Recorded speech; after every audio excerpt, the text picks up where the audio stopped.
नमस्कार, ज्ञान विविधि चैनल में मैं मंजू शर्मा आपका फिर से स्वागत करती हूँ, अभिनंदन करती हूँ।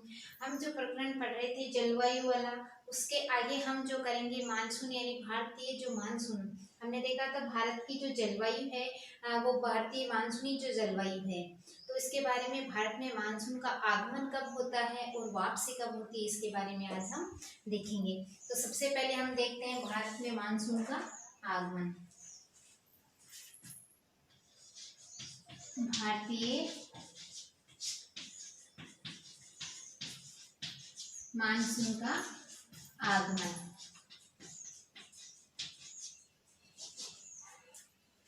हम देखते हैं भारतीय मानसून आगमन के बारे में यदि हम देखें तो भारतीय मानसून है वो क्या है, पवनों पर आधारित है। यानी जो हम देखते हैं भारत की हमने जो जलवायु देखी तो वो क्या है, मानसूनी जलवायु है। तो इस प्रकार हम देखते हैं जो भारत की जो भी जो है वो मानसून है वो भी क्या है, इस पे जो मानसूनी जो पवनों इस पर आधारित होता है।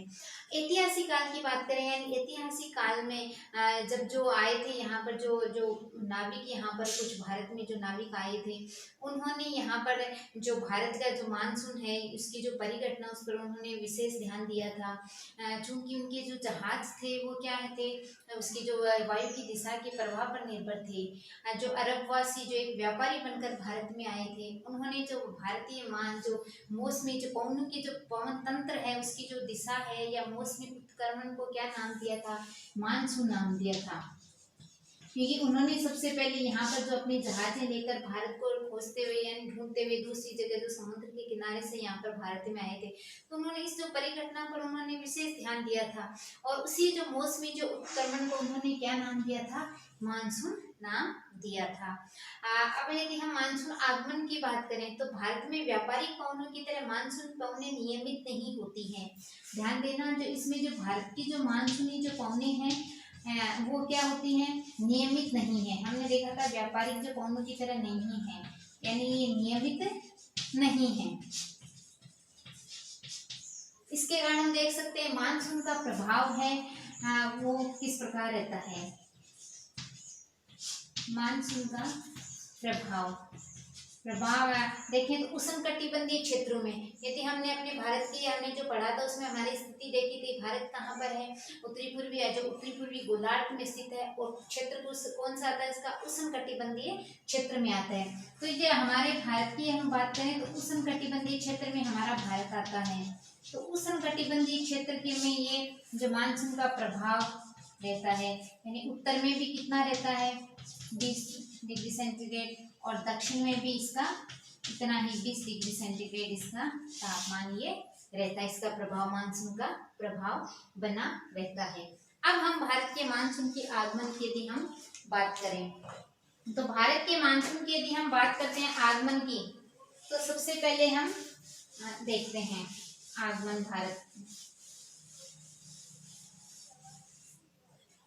भारत में जो है वो मानसून की यदि हम बात करें आगमन की, तो भारत है में एक प्रायद्वीपीय होने के कारण क्या होता है, ये जून के प्रथम सप्ताह में यानी जून के प्रथम सप्ताह में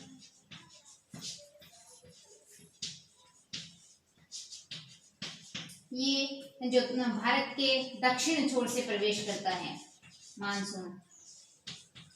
क्योंकि भारत एक, हम इसको कह सकते हैं भारत एक प्रायद्वीप है, यानी तीन तरफ से क्या है, यदि हम भारत की हम स्थिति देखें तो दक्षिण में के इधर क्या है, आपकी बंगाल की खाड़ी है, इधर नीचे आपका हिंद महासागर है और इधर आपका अरब सागर है।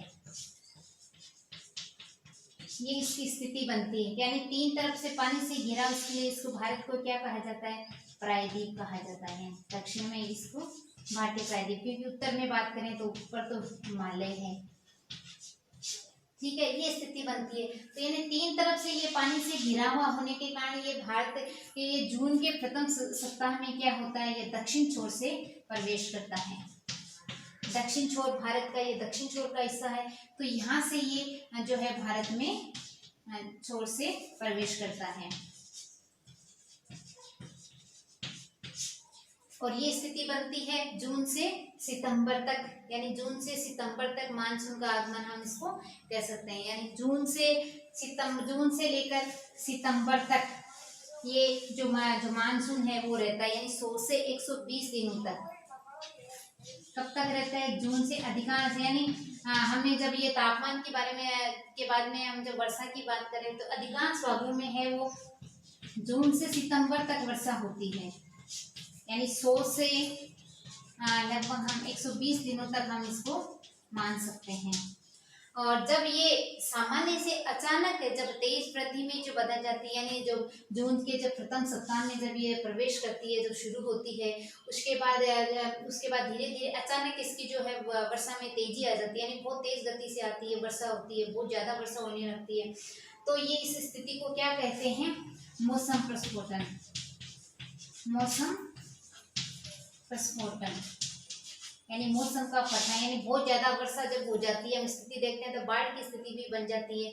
हम देखते हैं जब वर्षा का जब भी मौसम आता है, जब से असम है, जो आपका बिहार है राज्य है, आपका उड़ीसा है, बिहार है, ये उत्तराखंड है, तो ये स्थिति क्या बनती है? नदियों में क्या उफान की स्थिति, ज्यादा वर्षा होने के कारण अचानक ये मौसम, हम इसको कह सकते हैं मौसम प्रस्फोटन जो हो जाता है, यानी मौसम का फटना हो जाता है, जिसके कारण क्या अचानक बहुत तेज गति से वर्षा होती है, तो स्थिति कैसी बन जाती है? बाढ़ की भी स्थिति यहाँ पर बन जाती है।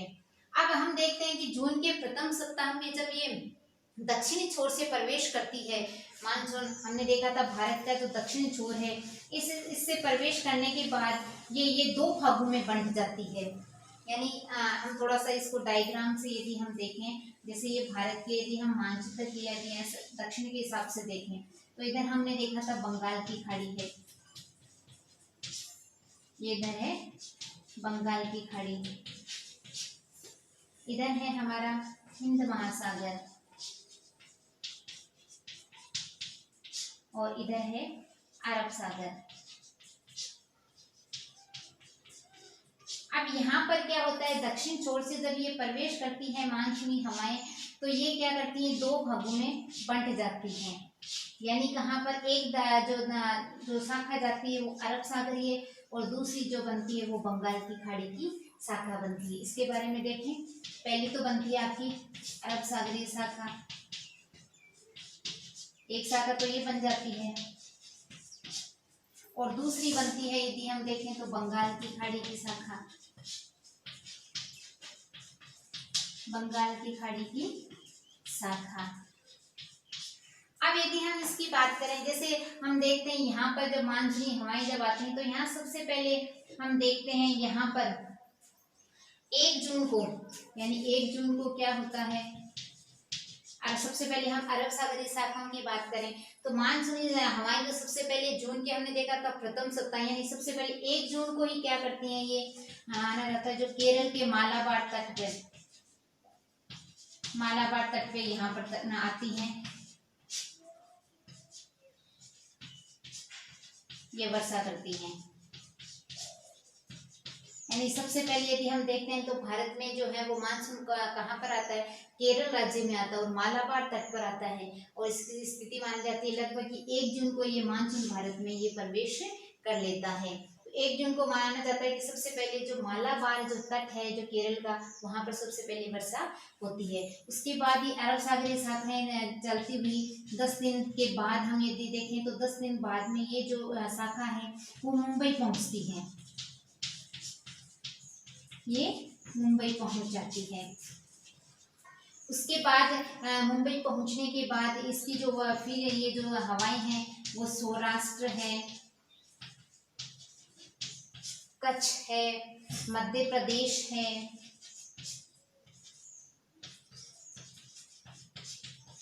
पूर्वी राजस्थान है, यहाँ से क्या होती हुई ये यहाँ पर जो भारत के जो अधिकांश भागों में इनसे वर्षा होती है। यानी वहां तक ये वर्षा, यहाँ हम देखते हैं यहाँ से हम फिर देखें तो केरल के मालाबार करती हुई ये हवाएं सीधी यहाँ पर फिर ये महाराष्ट्र में मुंबई के तट पर पहुंचती है, मुंबई आती। उसके बाद यहाँ से हम देखते हैं ये यहाँ से होते गुजरात, सौराष्ट्र है, मध्य प्रदेश है, वहां तक ये शाखाएं, और अधिकांश भारत के अधिकांश भागों में से ये वर्षा होती है। अब हम बंगाल की खाड़ी की यदि हम बात करें तो बंगाल की खाड़ी में भी हम स्थिति ये देखते हैं, ये भी तीव्र गति से ये हवाएं चलती हैं। तो चलते हुए सबसे पहले क्या करती हैं, सबसे पहले मान जाता है कि बहुत तीव्र गति से जो सीधी हवाएं चलती है, तो सीधी हवाएं चलती हुई असम तक भी पहुंच जाती हैं, यानी जो पूर्वोत्तर राज्य हैं असम तक पहुंचती हैं। अब जब ये असम तक हम यहाँ पर देखते हैं, हमारी जो स्थिति है जो ऐसी बनती है हमारी जो भारत की स्थिति, तो यहाँ पर जो असम जो राज्य है यहाँ पर पहुंचने के बाद जो ऊपर हम देखते हैं ये जो क्षेत्र है वो जो हिमालय क्षेत्र आ जाता है। यहाँ पर जो हिमालय क्षेत्र आने के कारण क्या होता है, यहाँ पर जो पवनों की दिशा क्या होती है, इधर जो मैदानों की तरफ ये आ जाती है, यानी ये गंगा के मैदानों की तरफ ये मुड़ जाती है, यानी ऊंचाई के कारण। फिर असम में जाने के बाद में क्या है, ऊंचाई पर पर्वत है, ऊंचाई पर पर्वत होने के कारण ये पश्चिम में गंगा मैदानों की तरफ मुड़ जाती है, मैदान की तरफ मुड़ जाती हैं। हमने देखा ये स्थिति बनती है, यहाँ से सीधा ये इधर मुड़ जाती हैं गंगा के मैदान, यानी मैदानी भागों की तरफ ये जो मानसूनी हवाएं इधर आ जाती हैं। और इधर आने के बाद ये क्या करती हैं, फिर इधर से ये जो राज्य हैं, जो उत्तर प्रदेश है, बिहार है, हम देखते हैं पूर्वी राजस्थान है, होती हुई फिर ये क्या करती हैं, अधिकांश भागों में ये वर्षा होती है, यानी बंगाल की खाड़ी से सबसे ज्यादा वर्षा होती है, यहाँ पर ये स्थिति बनती है। यानी फिर ये हवाएं यहाँ पर ये हम इसको देख सकते हैं वहां तक ये पहुंच जाती है, यानी ऊंचाई पर जाने के बाद पहाड़ी क्षेत्र में होने के कारण क्या होता है, ये जो हवाएं होती हैं वो जो नीचे आती हैं और ये इधर जो भारत के जो मुख्य जो बीच का जो मध्य भाग में आ जाती हैं। इधर से हमने अरब सागर की भी जो हवाएं देखी, ये भी क्या करती हैं, वहां तक पहुंचती यहाँ से क्या है, ये भी मध्य भाग पर पहुंच जाती है। तो दोनों जो शाखाएं अरब सागरीय और जो बंगाल की खाड़ी शाखाएं वो यहाँ पर क्या होती हैं, दोनों आपस में मिल जाती हैं। एक दो शाखाएं जो बंगाल की खाड़ी से इधर गई, एक जो अरब सागर की शाखाएं जो इधर से गई, तो ये यहाँ पर दोनों जो शाखाएं हैं वो यहाँ पर आपस में क्या होती हैं, मिल जाती हैं। इस प्रकार हम देखते हैं कि ये स्थिति बनती है, ये हमारी जो अरब सागरीय और मानसूनी। ये याद रखना, कई बार प्रश्न आता है कि भारत में जो वर्षा होती है वो उनके लिए दो शाखाएं होती है, एक तो आपकी अरब सागरीय शाखाएं और एक बंगाल की खाड़ी की शाखाएं। अरब सागर की शाखा सबसे पहले 1 जून में ही भारत में प्रवेश कर जाता है मानसून, सबसे पहले अरब सागरीय शाखाओं से जब ये केरल के मालाबार तट पे टकराता है, उसके बाद 10-12 दिन में ये मुंबई तक पहुंच जाता है। उसके बाद आगे सौराष्ट्र है यानी गुजरात राज्यों के होता हुआ ये अपने राजस्थान तक इधर पहुंचता है। और जब बंगाल की खाड़ी की यदि हम बात करें तो बंगाल की खाड़ी में भी यही स्थिति बनती है कि बंगाल की खाड़ी में भी ये ऊपर से असम तक जाने के बाद, यानी हम देखते हैं यहाँ से असम तक जाने के बाद जब ये वापस यहाँ पर ये आती हैं तो ये इधर गंगा के मैदान की तरफ यहाँ पर ये मुड़ जाती हैं। तो यहाँ पर इधर जो यहाँ के जो राज्य हैं, चाहे वो आपका उत्तर प्रदेश हो चाहे बिहार हो, यहाँ पर जो भी राज्य हैं, दिल्ली है, जैसे दिल्ली है तो दिल्ली में जो है वो अंतिम सप्ताह यानी जून के अंतिम सप्ताह तक यहाँ पर दिल्ली तक वर्षा पहुँचती है। फिर हमारे यहाँ जो राजस्थान है, राजस्थान के जो पूर्वी यानी पश्चिम भाग में तो क्या है, जो अरावली पर्वत हम देखते हैं, राजस्थान को जो अरावली पर्वतमाला है वो 2 भागों में बांट देती है, एक आपको पूर्वी राजस्थान, एक है पश्चिमी राजस्थान। तो यहाँ पर्वतों के जो समांतर इधर होने के कारण, एक तो अरब सागर से जो शाखाएं होती है तो समांतर होने के कारण ये इधर ही वर्षा कर देती हैं, और इधर भी आने वाली जो बंगाल की खाड़ी से जो आने वाली वर्षा है वो भी राजस्थान में क्या करती है, पूर्वी राजस्थान तक ही पहुंचती है। तो इस प्रकार हम देखते हैं कि पश्चिमी राजस्थान में वर्षा कम होती है। कई बार प्रश्न देखते हैं कि हम देखते हैं कि जो विश्व के जो प्रमुख मरुस्थल हैं वो पश्चिमी किनारे पर क्यों स्थित है, क्यों किनारे स्थित है। हम किसी भी यदि हम मरुस्थल की बात करें विश्व के तो ये सारे के सारे क्या है, पश्चिमी भाग में स्थित है। यदि हम भारत की बात करें तो भारत का जो हमारा थार का मरुस्थल है तो वो राजस्थान के पश्चिम भाग में है। और भी हम दूसरे यदि हम बात करें जैसे सहारा मरुस्थल, वो सारे के सारे पश्चिम भाग में स्थित है। क्यों स्थित है, क्योंकि हम देखते हैं जो उष्ण उष्णकटिबंधीय जो प्रबल जो हवाएं आती हैं, जो पूर्व से, मान लो ये बंगाल की खाड़ी वाली उदाहरण देते हैं भारत के संदर्भ में हम समझे, तो जो बंगाल की खाड़ी वाली हवाएं जो यहाँ से जो आई यहाँ पर, तो यहाँ से आने के बाद वो पूर्वोत्तर राज्यों में आई, फिर यहाँ पर जो देश के जो मध्य भागों में इसकी जो वर्षा हुई, उत्तर प्रदेश है, इधर जो ये झारखंड है, ये जो आपका दिल्ली है, इसमें वर्षा करती हुई ये राजस्थान तक पहुंचती है और ये पश्चिम भाग तक पहुंचती है। तब तक मानसूनी हवाएं क्या होती है, सूख जाती हैं, वो क्या होती है, इनमें पानी ही नहीं रहता, यानी सूख जाती है। तो यहाँ पर हमारे यहाँ पहुंचते पहुंचते वर्षा क्या होती है, कम हो जाती है। जहाँ पर सबसे पहले जो प्रबल हवाएं होती है वहाँ सबसे ज्यादा वर्षा होती है। हमने देखा है यहाँ पर मेघालय राज्य में जब वर्षा होती है तो 400 सेंटीमीटर तक पहुंचती है। जब हम राजस्थान की बात करें तो जो पूर्वी राजस्थान में भी 25 सेंटीमीटर, उसके बाद पश्चिमी राजस्थान में तो 10 सेंटीमीटर तक की ये वर्षा ही हो पाती है। तो धीरे धीरे हम कह सकते हैं कि इसलिए क्या कहते हैं, सारे के सारे मरुस्थल हैं वो पश्चिम भाग में होते हैं। तो इस प्रकार की स्थिति बनती है। तो दो शाखाओं से हमारी जो ये वर्षा होती है, एक हमारी जो बंगाल की खाड़ी की, एक दूसरी हमारी है जो अरब सागर स्थिति। तो यहाँ से ये ऐसे चलती है अरब सागर वाली और बंगाल की खाड़ी वाली स्थिति, और दोनों यहाँ पर इनका जो मैदानी क्षेत्रों में यहाँ पर दोनों आपस में मिल जाती हैं। इस प्रकार ये हमारे जो भारत में मानसून के आगमन की स्थिति है। अब हम देखते हैं भारत का जो मानसून का जो हमारा है वापसी किस प्रकार होती है, वापसी देखते हैं।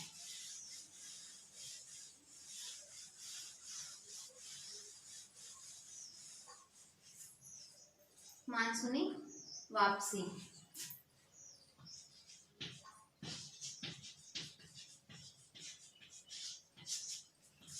अब भारत की मानसूनी जो वापसी है वो भी क्या है, क्रमिक विकास के रूप में हम देख सकते हैं, और जो सितंबर से ही प्रारंभ हो जाती है, सितंबर माह से प्रारंभ होती है।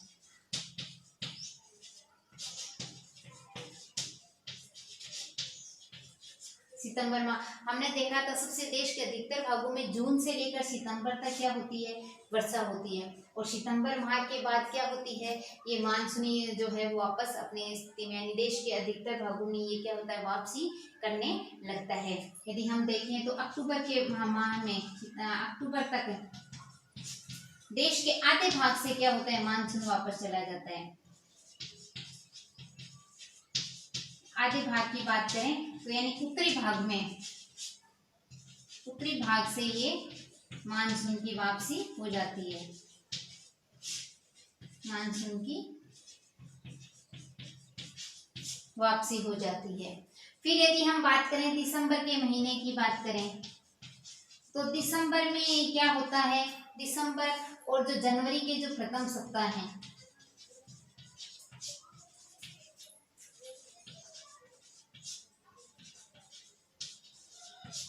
दिसंबर और जनवरी के जो प्रथम सप्ताह है इसमें क्या होता है, ये उत्तर से दक्षिण की ओर फिर ये पूरी तरह से ये चली जाती है। ये जो मानसून जाता है वो किस हिसाब से जाता है, ये देखना, उत्तर से दक्षिण की ओर, उत्तर से दक्षिण की ओर और चला जाता है। जब उस समय जाता है उस समय हमारे यहाँ पर शीत ऋतु आरंभ हो जाती है, यानी दिसंबर जनवरी में हमारे यहाँ शीत ऋतु आरंभ हो जाती है। हमने देखा था जलवायु के शुरू में जो वर्षण के रूप में हमने देखा था, अधिकांश में तो जो जून और सितंबर, जून से सितंबर तक यानी 100 से 120 दिनों के बीच में वर्षा होती है। लेकिन कुछ क्षेत्र ऐसे होते हैं, यानी अक्टूबर नवंबर तक हमने देखा था तमिलनाडु का क्षेत्र है, यानी उस समय मानसून की वापसी होती है। तो उस समय जाते समय शीतकालीन जो बारिश होती है वो अक्टूबर नवंबर, उस समय क्या होती है, शीतकालीन वर्षा, जिसको क्या होते हैं, जैसे रबी की फसल उस समय जब बोई जाती है तो गेहूं की फसल को लाभ होता है। तो ये जो शीतकालीन वर्षा होती है जिसको माउट कहा जाता है, ये वर्षा यहाँ पर अक्टूबर की जब वापसी होती है उस समय जो दक्षिण राज्य में होती है। हमने देखा था जब मानसून की जो शुरुआत होता है तो मानसून क्या होती है, दक्षिण से, यानी ये जो दक्षिण हिस्सा है हमारा हिंद महासागर और जो अरब सागर की जो शाखाएं हैं, यहाँ से हमने देखा था बंगाल की खाड़ी से ये जो मानसूनी हवाएं जो हैं ये आती हैं। जबकि यदि हम बात करें तो वापसी की बात करें तो ये उत्तर से दक्षिण की ओर, वहां से ये वापस क्या होती हैं, ऐसे आ जाती हैं वापस, ऐसे ये मानसूनी जो पवने हैं वो वापस ये वहां पर ये दक्षिण दिशा में, यानी ये फिर मानसूनी पवने उत्तर से दक्षिण की ओर ये जाती है और मानसून का अंत हो जाता है। शुरू में हमने देखा मानसून पवने हमारे जो दक्षिण छोर से ये प्रवेश करता है हमारा मानसून, उसके बाद जो अक्टूबर नवंबर दिसंबर के जो सप्ताह में तो क्या होता है ये जो अंतिम जो दक्षिण छोर से ये क्या होता है, ये वापस से इसकी वापसी हो जाती है। जाते जाते ये जैसे हम देखते हैं जो शीत ऋतु में जो वर्षा होती है, तो दक्षिण के भाग है तमिलनाडु में, वहाँ उन क्षेत्रों में क्या होती है, शीतकालीन जो है वो बारिश के रूप में होती है। तो ये मानसून की वापसी का ये जो है विकास है, इस प्रकार होता रहता है। तो इस प्रकार आज हमने देखा था भारत की जो मानसून, किस प्रकार मानसून का आगमन होता है और उसकी वापसी किस प्रकार होती है, इसके बारे में हमने आज देखा।